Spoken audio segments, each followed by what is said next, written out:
Anne of Green Gables by Lucy Maud Montgomery. Chapter 13. The Delights of Anticipation. "It's time Anne was in to do her sewing," said Marilla, glancing at the clock and then out into the yellow August afternoon where everything drowsed in the heat. "She stayed playing with Diana more than half an hour more'n I gave her leave to, and now she's perched out there on the woodpile talking to Matthew 19 to the dozen when she knows perfectly well she ought to be at her work. And of course he's listening to her like a perfect ninny. I never saw such an infatuated man. The more she talks and the odder the things she says, the more he's delighted, evidently. Anne Shirley, you come right in here this minute, do you hear me?" A series of staccato taps on the west window brought Anne flying in from the yard, eyes shining, cheeks faintly flushed with pink, unbraided hair streaming behind her in a torrent of brightness. "Oh, Marilla," she exclaimed breathlessly, "there's going to be a Sunday school picnic next week in Mr. Harmon Andrews' field, right near the Lake of Shining Waters. And Mrs. Superintendent Bell and Mrs. Rachel Lynde are going to make ice cream. Think of it, Marilla, ice cream! And oh, Marilla, can I go to it?"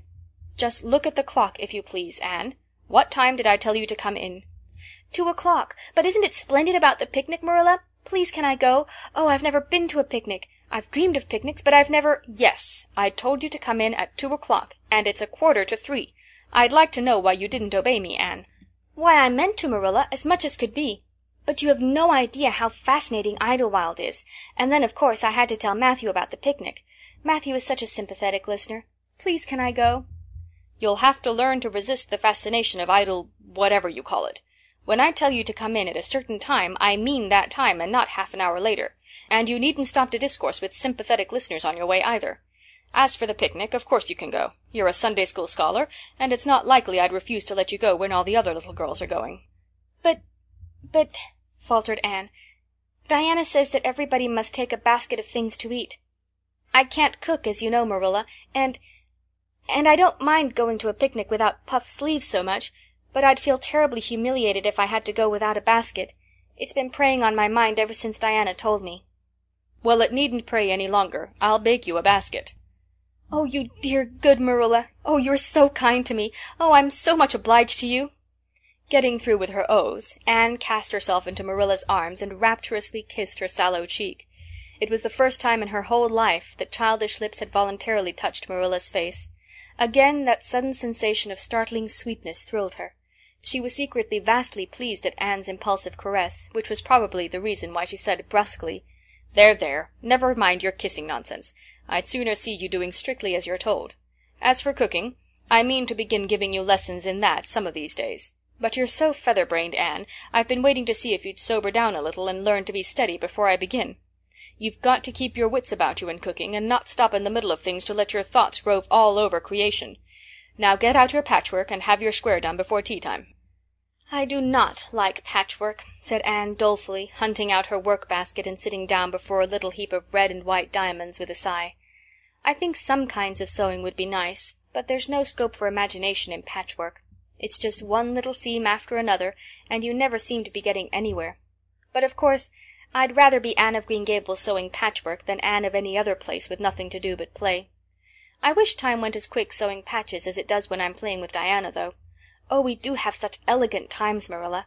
I have to furnish most of the imagination, but I'm well able to do that. Diana is simply perfect in every other way. You know that little piece of land across the brook that runs up between our farm and Mr. Barry's? It belongs to Mr. William Bell, and right in the corner there is a little ring of white birch trees. The most romantic spot, Marilla. Diana and I have our playhouse there. We call it Idlewild. Isn't that a poetical name? I assure you it took me some time to think it out. I stayed awake nearly a whole night before I invented it. Then, just as I was dropping off to sleep, it came like an inspiration. Diana was enraptured when she heard it. We've got our house fixed up elegantly. You must come and see it, Marilla, won't you? We have great big stones all covered with moss for seats, and boards from tree to tree for shelves. And we have all our dishes on them. Of course they're all broken, but it's the easiest thing in the world to imagine that they are whole. There is a piece of a plate with a spray of red and yellow ivy on it that is especially beautiful. We keep it in the parlor, and we have the fairy glass there, too. The fairy glass is as lovely as a dream. Diana found it out in the woods behind their chicken house. It's all full of rainbows, just little young rainbows that haven't grown big yet, and Diana's mother told her it was broken off a hanging lamp they once had. But it's nice to imagine the fairies lost it one night when they had a ball, so we call it the fairy glass. Matthew is going to make us a table. Oh, we have named that little round pool over in Mr. Barry's field Willowmere. I got that name out of the book Diana lent me. That was a thrilling book, Marilla. The heroine had 5 lovers. I'd be satisfied with one, wouldn't you? She was very handsome, and she went through great tribulations. She could faint as easy as anything. I'd love to be able to faint, wouldn't you, Marilla? It's so romantic. But I'm really very healthy for all I'm so thin. I believe I'm getting fatter, though. Don't you think I am? I look at my elbows every morning when I get up to see if any dimples are coming. Diana is having a new dress made with elbow sleeves. She's going to wear it to the picnic. Oh, I do hope it will be fine next Wednesday. I don't feel that I could endure the disappointment if anything happened to prevent me from getting to the picnic. I suppose I'd live through it, but I'm certain it would be a lifelong sorrow. It wouldn't matter if I got to 100 picnics in after years. They wouldn't make up for missing this one. They're going to have boats on the Lake of Shining Waters, and ice cream, as I told you. I've never tasted ice cream. Diana tried to explain what it was like, but I guess ice cream is one of those things that are beyond imagination. "Anne, you have talked even on for 10 minutes by the clock," said Marilla. "Now, just for curiosity's sake, see if you can hold your tongue for the same length of time." Anne held her tongue as desired, but for the rest of the week she talked picnic and thought picnic and dreamed picnic. On Saturday it rained, and she worked herself up into such a frantic state lest it should keep on raining until and over Wednesday that Marilla made her sew an extra patchwork square by way of steadying her nerves. On Sunday Anne confided to Marilla on the way home from church that she grew actually cold all over with excitement when the minister announced the picnic from the pulpit. "Such a thrill as went up and down my back, Marilla. I don't think I'd ever really believed until then that there was honestly going to be a picnic. I couldn't help fearing I'd only imagined it. But when a minister says a thing in the pulpit, you just have to believe it." "You set your heart too much on things, Anne," said Marilla with a sigh. "I'm afraid there'll be a great many disappointments in store for you through life." "Oh, Marilla, looking forward to things is half the pleasure of them," exclaimed Anne. "You mayn't get the things themselves, but nothing can prevent you from having the fun of looking forward to them. Mrs. Lynde says, 'Blessed are they who expect nothing, for they shall not be disappointed,' but I think it would be worse to expect nothing than to be disappointed." Marilla wore her amethyst brooch to church that day as usual. Marilla always wore her amethyst brooch to church.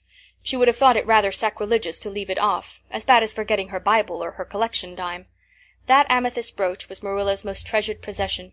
A seafaring uncle had given it to her mother, who in turn had bequeathed it to Marilla. It was an old-fashioned oval, containing a braid of her mother's hair surrounded by a border of very fine amethysts. Marilla knew too little about precious stones to realize how fine the amethysts actually were, but she thought them very beautiful, and was always pleasantly conscious of their violet shimmer at her throat, above her good brown satin dress, even although she could not see it. Anne had been smitten with delighted admiration when she first saw that brooch. "Oh, Marilla, it's a perfectly elegant brooch. I don't know how you can pay attention to the sermon or the prayers when you have it on. I couldn't, I know. I think amethysts are just sweet. They are what I used to think diamonds were like. Long ago, before I had ever seen a diamond, I read about them, and I tried to imagine what they would be like. I thought they would be lovely, glimmering purple stones. When I saw a real diamond in a lady's ring one day, I was so disappointed I cried. Of course it was very lovely, but it wasn't my idea of a diamond. Will you let me hold the brooch for 1 minute, Marilla?